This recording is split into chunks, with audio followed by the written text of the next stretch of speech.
Terdapat 3 langkah pendaftaran perkara yang perlu Anda ketahui.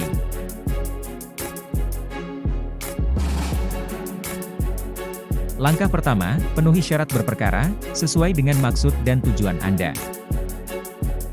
Langkah kedua, setelah syarat dipenuhi, silakan datang ke kantor Pengadilan Agama Bontang, untuk membuat gugatan pada pos perbantuan hukum. Langkah ketiga, bawa seluruh berkas pendaftaran Anda pada petugas e-court, dan bayar virtual akun pembayaran perkara. Jika niat Anda berperkara secara e-litigasi, silahkan sampaikan pada petugas layanan saat mendaftar perkara. E-litigasi merupakan bagian dari peradilan elektronik atau e-court, di mana pihak berperkara mendapat banyak kemudahan perihal administrasi, peradilan, pembayaran, dan upaya hukum, karena seluruhnya dilakukan secara elektronik. Lalu bagaimana prosedur e-litigasi pada Pengadilan Agama Bontang? Terdapat 2 metode pendaftaran perkara elektronik dengan sistem e-litigasi. Metode pertama yaitu e-litigasi sejak pembuatan gugatan.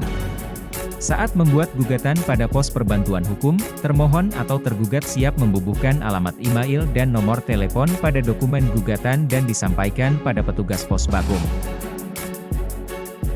Setelahnya, petugas akan verifikasi elektronik kepada pihak tergugat, termohon. Dalam tahapan ini, kembali petugas akan mengkonfirmasi secara lisan kesediaan berperkara secara elektronik, kemudian tergugat, termohon akan diminta mengisi formulir online terkait kesediaan e-litigasi, dan terakhir pihak akan diarahkan untuk tanda tangan di atas kertas fisik dan mengirimkan tangkapan tanda tangannya melalui pesan.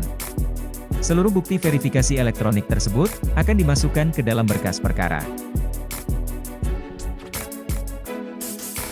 Segera setelahnya jurusita Pengadilan Agama Bontang akan mengirimkan email kantor ke email milik termohon atau tergugat terkait jadwal sidang pertama perkara tersebut.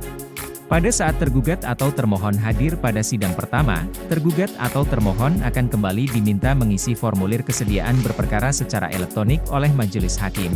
Keuntungan dari e-litigasi model ini, biaya panggilan pertama hingga persidangan selesai adalah Rp0. Dengan demikian, total biaya perkara yang dikeluarkan, kemungkinan lebih hemat Rp50 hingga Rp200.000 tergantung jarak alamat tergugat. Pendekatan lainnya selain pendekatan pertama, adalah kesediaan e-litigasi sejak sidang pertama.